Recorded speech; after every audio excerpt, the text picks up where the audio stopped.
இப்போ இருக்க ரியாராஜ் வந்து உங்க யங்கர் செல்ஃபை பார்க்கும்போது அந்த பழைய வீடியோஸ்ல எல்லாம் பார்க்கும்போது how happy to you feel? பார்க்கும்போது பொறாமையா இருக்கு.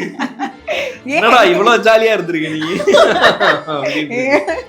எந்த விதமான கவலையும் இல்லாம ரொம்ப ஜாலியா இருந்த டைம் அதெல்லாம். அப்பதான் வெளியில தெரிய ஆரம்பிச்சது. அப்பதான் ஒரு ஃபாலோவர்ஸ் இருந்தது. ஸோ அது பார்க்கும்போது இப்போ பொறாமையா இருக்கு எனக்கு. அந்த டைம்ல எந்த விதமான செகண்ட் தாட்டும் இருக்காது.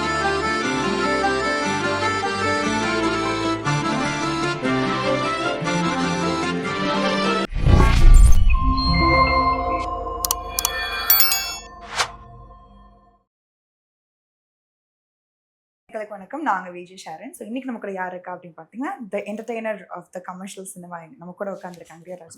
வணக்கம். ஸோ வந்து நம்ம வந்து உங்களோட ஜேர்னி வந்து மக்களுக்கு வந்து ரொம்ப வருஷமாவே தெரியும்ல. ஸோ நம்ம டிவிலேருந்து டு ஹீரோ டு என்டர்டெய்னர், ஒரு கமர்ஷியல் ஹீரோவா ரொம்ப சக்ஸஸ்ஃபுல் ஹீரோவா பண்ணிட்டு இருக்கீங்க. ஸோ வந்து லைக் இப்போ ப்ரோவோக் அவார்ட்ஸ் நடந்திருக்கு. ஸோ அதுக்கு வந்து உங்களுக்கு ஒரு அவார்ட் கொடுத்துருக்காங்க, the best hero of commercial entertainer அப்படின்னு சொல்லிட்டு. யூஸ்வலாக இந்த அவார்டு வந்து நம்ம எஸ்கே அண்ணாக்கு கிடைக்கும். ஸோ இந்த அவார்டு வந்து நீங்க வாங்கும்போது how happy are you feeling? ரொம்ப ரொம்ப சந்தோஷமா இருக்கு. ஒரே ஒரு வருத்தம், என்னால அவார்டுக்கு வர முடியல. அந்த அன்னைக்கு வந்து நான் அடுத்த படத்தோட ஷூட்டிங்ல லாக் ஆயிருந்தேன். ஸோ என்னால அங்கே நேரில் வந்து வாங்க முடியல. ஸோ ஃபர்ஸ்ட் ப்ரோவோக் அவார்ட்ஸ்க்கு ரொம்ப ரொம்ப தேங்க்ஸ். ப்ரோவோக் டீமுக்கு, இந்த ஹோல் டீமுக்கு என்னோட நன்றி அண்ட் சாரி என்னால் வர முடியாததுக்கு. So very happy. பேசிக்காக அந்த என்டர்டெய்னர் அப்படின்ற அந்த டேர்முக்காக தானே இவ்வளோ எஃபர்ட் போடுறது, இவ்வளோ ஒர்க் பண்ணுறது. இது எல்லாமே கெரியர் ஸ்டார்ட் பண்ணும்போது ஒரு என்டர்டெய்னரா இருக்கணும் அப்படின்னு தான் ஸ்டார்ட் பண்ணோம். ஸோ அதுக்கு ஒரு விருது கிடைக்கும் போது ரொம்ப சந்தோஷமா இருக்கு, ரொம்ப ஹாப்பியா இருக்கு. அந்த அந்த டேர்மையும் அந்த டேகையும் தக்க வச்சுக்கணுன்றதுக்கு, இன்னும் ஒர்க் பண்ணணுன்றதுக்கு இது ஒரு பெரிய பூஸ்டா இருக்கு. Okay, that's very nice. இப்போ வந்து என்டர்டெய்னரா மட்டும் இருக்கிறதுல வந்து லைக் நிறைய விஷயங்கள் இருக்கு. லைக் வந்து நம்ம வந்து மக்களை வந்து என்டர்டெயின் பண்ணும்போது நல்ல ஸ்கிரிப்ட் செலக்ட் பண்ணணும். அந்த ரோலை நம்ம வந்து பாசிட்டிவா, ஐ மீன் லைக் வந்து அந்த ரோல் வந்து நெகட்டிவா இருந்தாலும் அதோட இம்பாக்ட் பாசிட்டிவா இருக்கும். என்னதான் நெகட்டிவ் ரோலா இருந்தாலும் அவங்க நல்லா பண்ணியிருக்காங்கப்பா, அந்த நெகட்டிவ் ரோலையே சூப்பரா பண்ணியிருக்காங்கன்றத ஒரு அப்ரிசியேஷன். ஸோ அப்படி இருக்கும்போது உங்களுடைய ஜான்ராஸ் பார்த்தீங்கன்னா வந்து ஜோல் ஆகட்டும், ஆண் பாவம் புலதாகட்டும், ஸ்வீட் ஆகட்டும், ரொமான்டிக் ஹீரோவாவே இருந்துட்டு இருக்கீங்களே. எப்போ ஆக்ஷன் ஹீரோவா இல்லை ஒரு மாஸ் என்டர்டெய்னர் எப்போ மாறுவீங்க? இல்ல அப்படி அடுத்து இந்த மாதிரி படம் பண்ணணும் அப்படின்ற ஐடியாலஜில பண்ணவே இல்லை. ஸோ கேட்குற கதை பிடிச்சிருந்தது அப்படின்னாவே ஃபர்தரா மூவ் பண்ணி உள்ளுக்குள்ளார போயிடுறேன். ஸோ இந்த மாதிரி படம் பண்ணணும் அப்படின்ற ஐடியாலாம் எனக்குள்ளார இன்னும் வரவே இல்லை. ஸோ ஆக்ஷன் என்டர்டெய்னர் அப்படின்னா அது கதையும் அந்த கதையோட கோர் ஐடியாவும் அதுக்குள்ளார நான் நடிச்சா நல்லா இருக்கும்ன்ற கான்ஃபிடென்ட் இருந்தது அப்படின்னா வை நாட் பண்ணிடுவேன். அண்ட் எல்லா படத்துலயும் ரொமான்டிக் ஹீரோவெல்லாம் இல்லை. ஸ்வீட் ஆர்ட்ல இருந்த வாசு கேரக்டர் வந்து it's not a romantic person. அவன் ரொம்ப அதான் கொஞ்சம் டாக்ஸிக்கான ஒரு ஆளா இருந்திருப்பான். ஸோ ஒவ்வொரு கதையிலுமே அந்த கதையோட களமும் சரி, நான் பண்ற கேரக்டரும் கொஞ்சம் வித்தியாசமா இருக்கணும்னு நினைச்சுதான் பண்றேன். மோஸ்டா எல்லாமே லவ் ஸ்டோரி தான், ஆமா. பட் ஆனா அதுல இருக்க கேரக்டரைசேஷன் கொஞ்சம் மாறி. ரியாராஜ் எல்லாமே லவர் பாயா தான் பார்க்கணும்னு நீங்க ஆசைப்படுறீங்களா? இல்ல எனக்கு அந்த பாக்ஸ்ல என்ன வெச்சு வெளியில வெச்சீங்க சொல்றவனுங்க அந்த மாதிரி சொன்னாலும் பரவாயில்ல. மோஸ்டா இதுவரையும் பண்ணது எல்லாமே என்னோட டீம்ல, என்னோட ஃப்ரெண்ட்ஸ்குள்ளார அப்படிதான் பண்ணிருக்கேன். ஸோ அதுல அவங்க ஸ்கெட்ச் பண்ற கேரக்டர்ஸ் அந்த மாதிரி இருக்கு. ஓகே, இப்போ வந்து நெக்ஸ்ட் வந்து லைக் இப்போ நீங்க ஒரு ப்ரொடக்ஷன் ஹவுஸ் வந்து ஸ்டார்ட் பண்ணிருக்கீங்க. First of all hearty congratulations. Thank you so much. Thank you. So வந்து ரிவர் ரூட்ஸ். ஸோ இந்த பேரு ரொம்ப வித்தியாசமா இருக்கு. இந்த பேருக்கு பின்னாடி என்ன அர்த்தம்? What does it mean? River Root ஸ்டுடியோன்றது அதான் என்னோட பேரோட எக்ஸாக்ட் மீனிங் வந்து ரிவர். ரியோன்ற பேரோட மீனிங் வந்து ரிவர். ஓகே. ஸோ அதுல இருக்கணும் அப்படின்னு நினைச்சோம். அப்புறம் என் 3 பேர், நான் என் பேரு, என் பொண்ணோட பேரு, ஸ்ருதியோட பேரு, 3 பேரோட ஃபர்ஸ்ட் லைனுமே ப்ரொடக்ஷன்ல இருக்கணும் அப்படின்னு நினைச்சோம். ஸோ அப்படிதான் அதை ஸ்டார்ட் பண்ணோம். இது மீனிங்ஃபுல்லாகவும் இருக்கணும்னு நினைச்சோம். ரிவர் ரூட் ஸ்டுடியோஸோட மீனிங் என்ன அப்படின்னா, அந்த அந்த ரிவரை வந்து அது போற ஃப்ளோல எவ்வளோ ஹர்டில்ஸ் இருந்தாலும், எவ்வளோ தடை இருந்தாலுமே அது இன்னொரு ரூட் எடுத்து போயிடும். ஸோ அந்த மாதிரி இருக்கணும்னு நினைக்கிறேன் நான் என்னோட ப்ரொடக்ஷன் ஹவுஸும். There is no goal. River Root ஸ்டுடியோஸோட கோல் என்ன அப்படின்னு கேட்டால் இப்போ வரையும் எங்களுக்கு எந்த கோலும் கிடையாது. ஸோ அதுதான் எங்களோட கோலாக இருக்கணும்னு நினைக்கிறோம். ஸோ ஒரு கோலை ஃபிக்ஸ் பண்ணி அதுக்கு ஒரு ரூட் எடுத்து போகிறத விட கிடைக்கிற ரூட்ல எல்லாமே போகிற வழி எல்லாமே ரொம்ப ஹாப்பியாக, ரொம்ப செரிஷ் பண்ற மாதிரியான மெமரிஸை கிரியேட் பண்ணிட்டு போகணும்னு நினைக்கிறோம். அதுதான் அந்த ப்ரொடக்ஷன் ஹவுஸோட மாஸ்டர் படத்துல தளபதி சொல்ற குட்டி ஸ்டோரி தான், நதி போல போக்கிட்டே இருக்கணும். ஆமா, இஷ்டம் போல கிடைக்கிற வழி எல்லாத்தையுமே ரொம்ப ஹாப்பியா வச்சுக்கிட்டு, ரொம்ப போற இடத்துலயும் ஹாப்பி கொடுக்கணும், நாங்களும் ஹாப்பியா போகணும் அப்படின்றதான் ப்ரொடக்ஷனோட ஐடியாலஜி. ஓகே, இப்போ வந்து நீங்க வந்து டிவில இருந்து வந்தீங்க, ஒரு ஹீரோவா ஆயிட்டீங்க. But still you do shows. இன்னொரு வந்து ஷோஸ் வந்து பண்ணிக்கிட்டே இருக்கீங்க. அது வந்து நீங்க எப்படி ரெண்டுத்தையும் பேலன்ஸ் பண்றீங்க? ஏன்னா ஒரு படம்னாலே அதுக்கு பயங்கர டெடிகேட்டடா இருக்கணும், நம்ம டைம் கன்ஸ்ட்ரெயின் இருக்கும், கால் ஷீட் சொன்ன நேரத்துக்கு இருக்காது, டைம் வந்து ஷூட் டிலே ஆகும், நிறைய இருக்கும். எப்படி ரெண்டுத்தையும் மேனேஜ் பண்றீங்க? ஏன் கண்டினியூ பண்றீங்கன்னு கேட்க மாட்டேன். அது இன்னும் கண்டினியூ பண்றதுக்கு என்ன ஸ்பெசிஃபிக்கான ரீசன்? இல்ல புடிச்சு பண்றேன். ரொம்ப புடிச்சு எடுத்த வேலை அது. ஸோ அதனால அத ஈஸியா விட முடியல. ஸோ ஒரு சர்டன் பாயிண்ட்டுக்கு மேல பண்ணலாமா வேணாமா அப்படின்ற ஒரு ஒரு ஒரு டாக் ஒண்ணு இருந்தது. சேனலுக்கும் சரி, எனக்கும் சரி. அப்படி இருக்கும்போது நான் சேனல்கிட்ட சொன்னது, "ஏன் அப்படி யோசிக்கிறீங்க? நான் பண்ணிட்டு தானே இருக்கேன். நான் பண்றேன்" அப்படின்னு சொல்லிட்டு தான் நான் பண்ணிட்டு இருந்தேன். அப்போ சேனல்ல சொன்னது, மேனேஜே பண்ண முடியல. என்னால அந்த நாள ஒதுக்கி என்னால வந்து இந்த வேலைய செய்ய முடியல அப்படின்னா, அப்ப நான் ஸ்டாப் பண்ணிக்கிறேன். அதுவரையும் பண்றேன் அப்படின்னு தான் சொல்லியிருந்தேன். லாஸ்ட் இயர் ஐ மீன் இப்போ இந்த இயர் நடந்த ஜோடி ஆர் யூ ரெடி என்னால ஹோஸ்ட் பண்ண முடியல. பிகாஸ் அத நான் முன்னாடியே சொன்ன மாரி தான். என்னால அந்த வேலைய சரியா செய்ய முடியாது. என்னால அந்த வேலைக்கான நாள ஒதுக்க முடியாதுங்கும்போது நான் அந்த மைக்க விட்டு குடுக்குறேன். அதுவரையும் என்னால முடியாது அப்படின்னு இருந்தேன். ஸோ இந்த வருஷம் என்னால அத ஹேண்டில் பண்ண முடியல. சின்ஸ் அது புரொடக்ஷன் இருந்தது. 2 படம் பேரலலா ஷூட் போயிட்டு இருந்தது. ஸோ என்னால அந்த டேட்ட மேனேஜ் பண்ண முடியல. பிகாஸ் அது என் ஒருத்தனை வச்சு பண்ற ஷோ இல்ல. மத்த ஆர்டிஸ்டோட டேட் இருக்கு, கண்டஸ்டன்ஸோட எஃபர்ட் இருக்கு. ஸோ அதை சுத்தி நிறைய இருக்கு. இப்போ என் ஒருத்தனோட டேட்னால மத்தவங்களுக்கு எதுவும் அஃபெக்ட் ஆகக்கூடாது அப்படின்றனால இப்போ அது பண்ண முடியாம போச்சு. மறுபடியும் என்னால டேட் மேனேஜ் பண்ண முடியும், என்னால ஷோ பண்ண முடியும் அப்படின்னா ஓடி போயிடுவேன், பண்ணிடுவேன். சோ இப்போ உங்க ப்ரொடக்ஷன்ல வந்து 2 படங்கள் பண்ணிட்டு இருக்கீங்க. ஆமா. ஒரு படம் வந்து பிரவுன் மணி, அது ராம் நிஷாந்த் ஹீரோவா பண்றாரு. ஓகே. இன்னொரு படத்தோட பேர் இன்னும் நாங்க அனௌன்ஸ் பண்ணல. அதுல கேஜி வருண் ஹீரோவா பண்றாரு. ஓகே. கேஜி வருண் வந்து ஆண் பாவம் பொல்லாதது, ஜோ 2 படத்தோட editor and co-director. So அவர் இதுக்கு முன்னாடி கண்மணி அன்போடு காதல்னு சொல்லி ஒரு வெப் சீரிஸ்ல லீடா பண்ணியிருக்காரு. ஓகே. ஸோ அவர் இதுல லீடா பண்ணுறாரு. That's very nice. இப்போ வந்து நிறைய ஹீரோஸும் சரி, நிறைய லைக் வந்து எஸ்டாப்ளிஷ் ஆன ஹீரோஸும் சரி, உங்களை மாதிரி வந்து ஒரு ஒரு நல்ல பொசிஷன்ல இருக்க ஹீரோஸும் சரி, ப்ரொடக்ஷன் ஹவுஸ் வந்து ஆரம்பிக்கிறது வந்து ஒரு ட்ரெண்டாவே மாறி இருக்குன்னு சொல்லலாம்.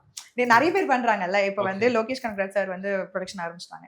எஸ்கே ஆனா ரொம்ப வருஷமா வச்சுட்டு இருக்காங்க.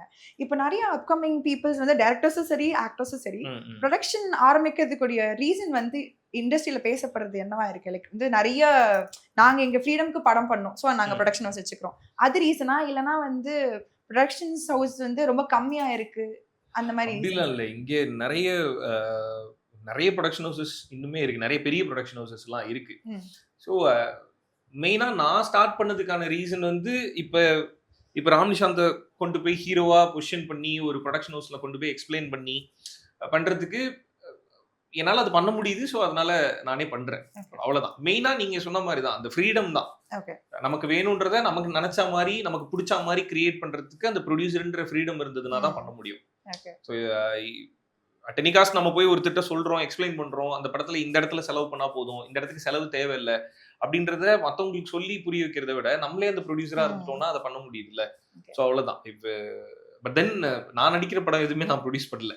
பசங்களுக்கு டீம்ல அப்படி சும்மா ஜாலியா தான் பண்ணிட்டு இருக்கோம். இன்னும் சொல்ல போனா ரொம்ப கஷ்டப்பட்டு நாங்க படம் பண்றோம் அந்த மாதிரி ஜோன்லயும் நாங்க யாருமே இல்ல. ரொம்ப ஜாலியா ஒர்க் பண்ணிட்டு இருக்கோம். ஜாலியா எங்களுக்கு பிடிச்சதை பண்றதுக்காக ஒரு ப்ரொடக்ஷன் ஹவுஸ் கிரியேட் பண்ணிட்டோம்.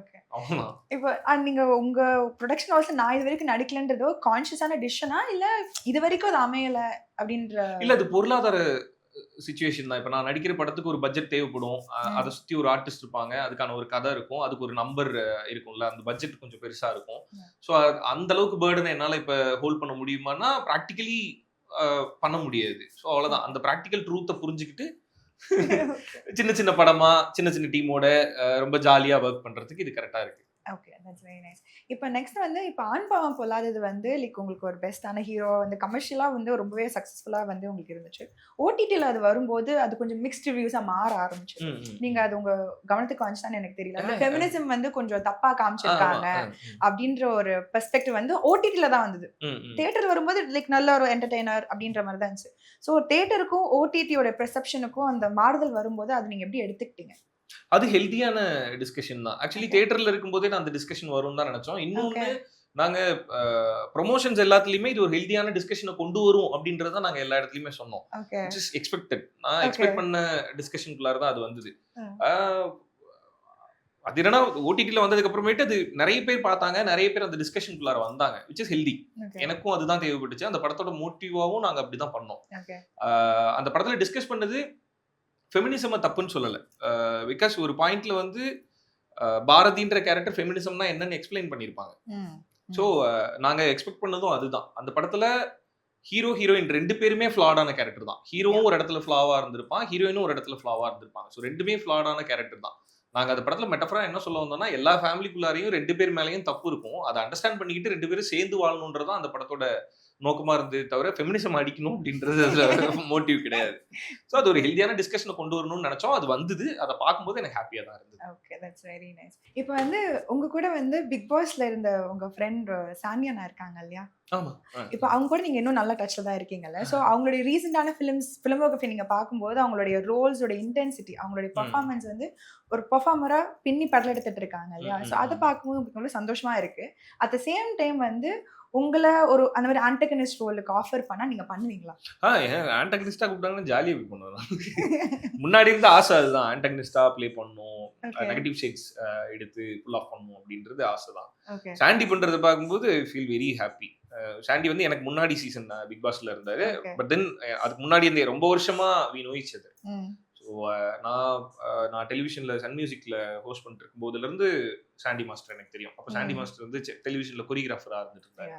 அப்பல இருந்தே we know each other. So ரெண்டு பேரை பார்க்கும்போதுமே ரொம்ப ஹாப்பியா இருக்கு.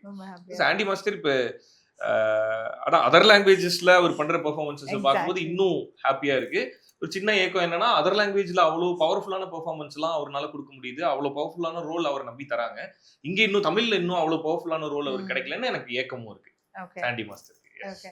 ஸோ இப்போ வந்து லைக் அவர் இப்போ ஒரு இடத்துக்கு போயிட்டு இருக்காருல்ல. ஸோ அந்த ஜேர்னியில வந்து இப்போ சாண்டி மாஸ்டர் ஒரு கொரியோகிராஃபர், நீங்க ஹீரோ, உங்களுடைய ட்ரீம் டைரக்டர் கூட ஒரு காம்போ அமையுது அப்படின்னா அது வந்து நீங்க உடனே அக்செப்ட் பண்ணிப்பீங்களா, இல்ல கொஞ்சம் இது நம்மளுக்கு கரெக்டா இருக்குமான்னு யோசிச்சு அக்செப்ட் பண்ணுவீங்களா? இது அவருக்கு கரெக்டா இருக்குமான்னு தான் யோசிப்பேன். அந்த மாதிரி ஏற்கனவே ஒரு சாங் பண்ற மாதிரி இருந்தது. அப்ப நான் ஃபர்ஸ்ட் சொன்னது அவர் டேட் இருக்கான்னு முதல்ல கேளுங்க, அவர் அவைலபிளான்னு பாருங்க அப்படின்னு தான் சொன்னேன். அதுக்கப்புறம் நானே டார்லிங்க்கு ஃபோன் பண்ணிட்டேன். டார்லிங் இந்த மாதிரி ஒன்று பண்ணலான்னு இருக்கு, உங்களுக்கு டேட் எப்படி இருக்கு டார்லிங் அப்படின்னோடனே அவர் ஒன்று அனுப்பிச்சாரு, இந்த கமிட்மெண்ட்லாம் இருக்கு அப்படின்னு மெசேஜ். ஓகே டார்லிங், ஓகே அடுத்த மாசம் பார்ப்போம். ஸோ அதான் இப்போ என்னன்னா சேர்ந்து வேலை பார்க்கணுன்ற ஆசை இருக்கும் நம்மளுக்கு. பட் அது அமையணும்னு ஒன்று இருக்குல்ல, அவங்களோட அவைலபிலிட்டி இருக்கணும், நம்மளோட அவைலபிலிட்டி இருக்கணும். இப்போ சேர்ந்து பண்றோம் அப்படின்னா எனக்கு சேர்ந்து பண்ற முதல் விஷயமே ரொம்ப சூப்பரா வரணும்னு நான் ரொம்ப கரெக்டா இருப்பேன். ஸோ அதனால அது கரெக்டா அவருக்கும் ஃப்ரீ டைம் இருந்து எனக்கும் ஃப்ரீ டைம் இருந்து அது கரெக்டா அமைஞ்சு வந்தது அப்படின்னா வை நாட், சூப்பரா பண்றோம். இப்போ வந்து லைக் நீங்க சன் மியூசிக்ல இருந்த அந்த உங்களோட ஓல்ட் வீடியோஸ்லாம் வந்து நல்ல ட்ரெண்ட் ஆச்சு இல்லையா? ஸோ அதை பார்க்கும்போது அந்த யங்கர் வெர்ஷன் ஆஃப் ரியோராஜுக்கு எவ்வளவு ஹாப்பியா இருந்தது. இப்போ இருக்க பிரசன்டான ரியோராஜ் வந்து ஒரு ஆக்டர், ஒரு ப்ரொடியூசர், இப்போ வந்து நிறைய விஷயங்கள் பண்ணிட்டு இருக்கீங்கல்ல. ஸோ இப்போ இருக்க ரியோராஜ் வந்து உங்க யங்கர் செல்ஃபை பார்க்கும்போது, அந்த பழைய வீடியோஸ்ல எல்லாம் பார்க்கும்போது how happy to you feel? பார்க்கும்போது பொறாமையா இருக்கு. என்னடா இவ்வளவு ஜாலியா இருந்திருக்க நீ, எந்த விதமான கவலையும் இல்லாம ரொம்ப ஜாலியா இருந்த டைம் அதெல்லாம். அப்பதான் வெளியில தெரிய ஆரம்பிச்சு, அப்பதான் ஒரு செட் ஆஃப் ஃபாலோவர்ஸ் ஒன்று இருந்தது. ஸோ அது பார்க்கும்போது இப்போ பொறாமையா இருக்கு எனக்கு. அந்த டைம்ல எந்த விதமான செகண்ட் தாட்டும் இருக்காது. ஆமா, ஷோ பண்றோம், நல்லா பண்றோம், அவ்வளவுதான். கெரியர்ல என்ன ஆக போறோன்ற கூட ஒரு ஐடியாவே இல்லாம இருந்ததுன்னு வச்சுக்கோங்க. ஸோ அது ஒரு ஹாப்பியான ஒரு ஜோன் அது. அது பார்க்கும்போது இப்ப ஜாலியா இருக்கு. ஐ மீன் உங்களுடைய வெட்டிங் அந்த திங்ஸ் கூட டெலிவிஷன்ல வந்தப்போ அத நீங்க ரீல்ஸ்ல பார்க்கும்போது சரி, இல்ல அது நீங்க வந்து திடீர்னு வந்து நம்ம டிவில பிளே எல்லாம் பண்ணுவாங்க, அதெல்லாம் பார்க்கும்போது லைக் நம்ம லவ் ஸ்டோரி வந்து உலகமே பாக்குற அந்த டிவிக்குள்ள இருந்து இப்படி வந்திருக்குன்னு நினைக்கும் போது like to you cherish all the memories? Like அப்போ அது தெரியவே தெரியாது. அப்போ வந்து எங்களோட வெட்டிங்கையும் எங்களோட லவ்வையும் இவ்வளவு பேர் பாக்குறாங்கன்ற ரியலைசேஷனே கிடையாது.